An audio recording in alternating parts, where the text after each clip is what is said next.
Oh, oras na naman ang tanghalian. Almusal at tanghalian, pinagsasabay na lang.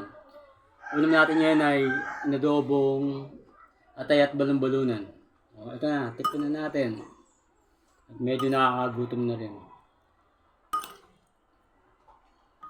Kakamay tayo para enjoy natin ang ating pagkain.